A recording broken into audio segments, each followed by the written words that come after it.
Assalamualaikum warahmatullahi wabarakatuh. Rabbi shrah li sadri wa yassir li amri wahlul 'uqdatam min lisani yafqahu qawli. Amma ba'du. Baiklah teman-teman, perkenalkan nama saya Alvina Damayanti dengan nomor NIM 20200960111787 dari kelas 5B Prodi PAI. Di sini saya akan sedikit menjelaskan atau merangkum apa yang sudah saya pahami di mata kuliah administrasi pendidikan di mana mata kuliah ini diampu oleh Bapak dosen Fikri Farikin MPDI. Langsung saja ke pembahasan pertama. Di sini saya akan membacakan 4 penjelasan, yang dimana penjelasan pertama tentang pengertian perencanaan, yang kedua tujuan perencanaan, yang ketiga pendekatan perencanaan, dan yang keempat prinsip-prinsip perencanaan. Pembahasan pertama, pengertian perencanaan. Perencanaan adalah suatu kegiatan untuk menetapkan aktivitas yang berhubungan dengan jawaban pertanyaan 5W1H, yaitu what, why, who, where, when, who. Pertanyaan-pertanyaan tersebut berkaitan dengan tujuan-tujuan yang akan dirumuskan, teknik dan metode yang dipergunakan, dan sumber yang diperdayakan untuk mencapai tujuan tersebut. Huffman mendefinisikan perencanaan sebagai suatu proses penentuan tujuan atau sasaran yang hendak dicapai dan menetapkan jalan dan sumber yang diperlukan untuk mencapai tujuan itu secara seefisien mungkin dan seefektif mungkin. Dengan demikian, perencanaan adalah aktivitas menetapkan tujuan-tujuan, sumber-sumber, dan teknik atau metode yang terpilih. Dengan demikian, perencanaan pendidikan adalah proses menetapkan keputusan yang berkaitan dengan tujuan-tujuan yang akan dicapai, sumber-sumber yang akan diperdayakan, dan teknik atau metode yang dipilih secara tepat untuk melaksanakan tindakan secara kurun waktu tertentu agar penyelenggaraan sistem pendidikan dapat terlaksanakannya dengan efektif serta efisien. Pembahasan kedua, tujuan perencanaan. Masa yang akan datang tidak dapat dideskripsikan secara pasti.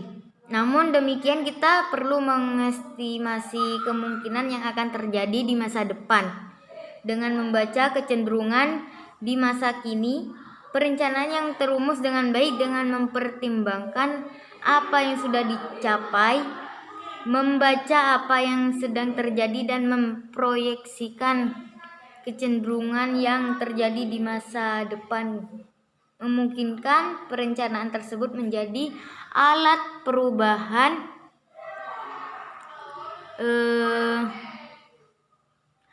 yang memiliki tingkat kepastian tinggi dengan resiko yang minimal. Perencanaan yang baik dilakukan untuk mencapai protective benefit, yaitu menjaga agar tujuan-tujuan, sumber, dan teknik atau metode memiliki relevansi yang tinggi dengan tuntutan masa depan sehingga dapat mengurangi risiko keputusan. Yang kedua, positive benefit, yaitu produktivitas dapat meningkatkan sejalan dengan dirumuskannya secara rencana yang komprehensif dan tepat.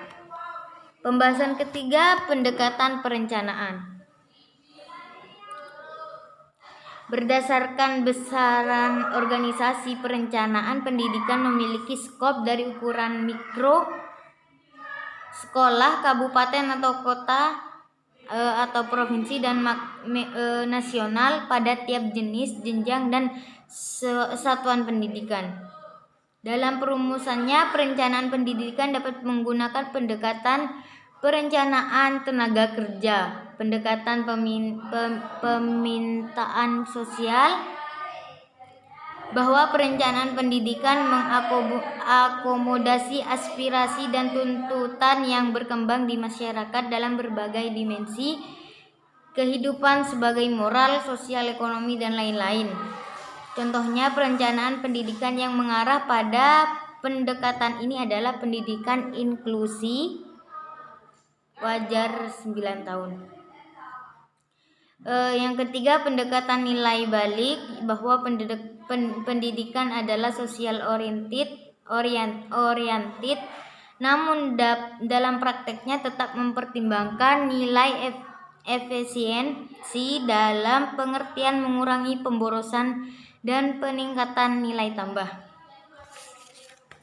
Yang keempat, peningkatan sistem, bahwa perencanaan pendidikan difokuskan pada organisasi sebagai sistem adalah derivasi dari istilah analisis sistem yang mengaplikasikan cara berpikir sistem dalam melihat sesuai objek yang kita hadapi. Sekarang prinsip-prinsip perencanaan, yaitu yang pertama, memperbaiki hasil pendidikan.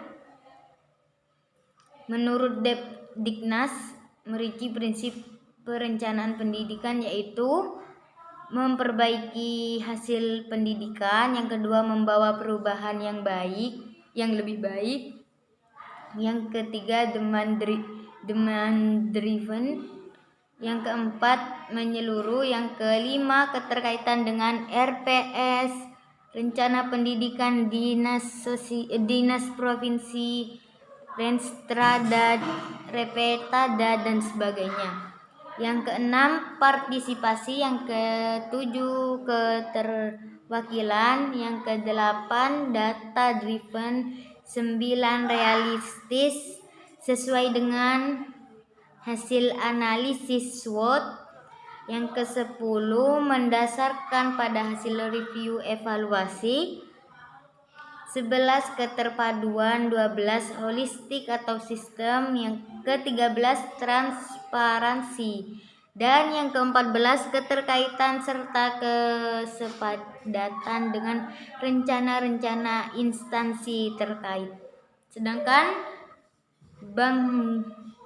Banghart dan Trull mengungkapkan dimensi sebagai prinsip perencanaan pendidikan sebagai berikut. Yang pertama, signifikansi, feasibility, relevansi, kepastian, penghematan,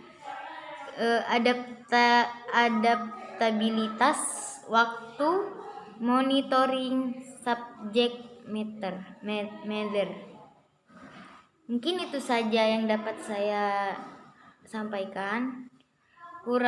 Apabila ada penjelasan yang kurang jelas serta ada tutur kata yang salah, mohon maaf yang sebesar-besarnya, karena yang sempurna itu bukan makhluk,